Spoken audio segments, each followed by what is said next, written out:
We want ST. ST. BJP go back. Go back. Himant Biswa Sarma go back. Go back.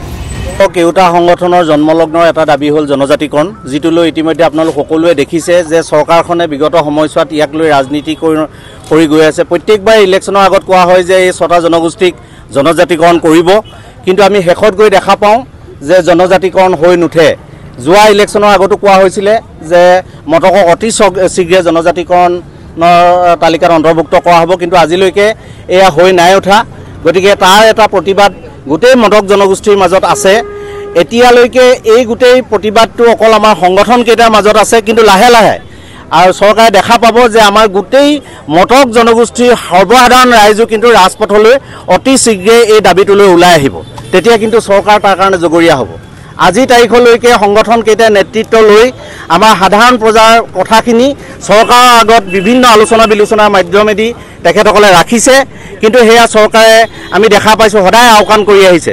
কিন্তু খুব সোনকালে মটক জনগোষ্ঠীৰ সাধাৰণ ৰাইজে মটকক জনজাতিকৰণ আৰু পূৰ্ণ স্বায়ত্ব শাসনৰ দাবীত কিন্তু আমি ৰাজপথলৈ আমাৰ সাধাৰণ প্ৰজা ওলাই আহিবলৈ বাধ্য হ'ব, আৰু তাৰ কাৰণে এদিন এই চৰকাৰখন জগৰীয়া হ'ব।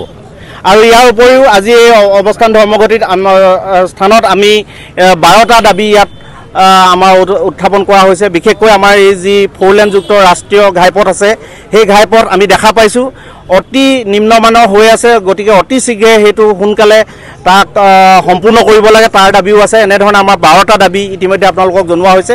এই 12টা দাবী আমাৰ আছে। গতিকে এইখিনি আমাৰ ধন্যবাদ।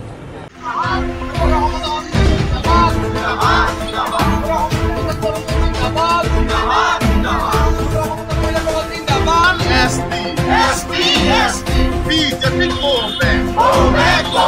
Himant Biswa go back. Go back.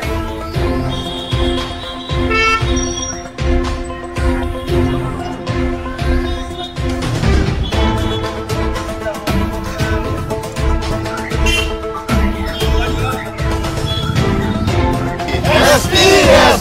We want ST. ST. No rest. No ST, no rest. No rest.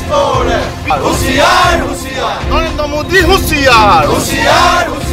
BJP go back. Go back. Himant Biswa Sarma go back. Go back. We want ST. ST.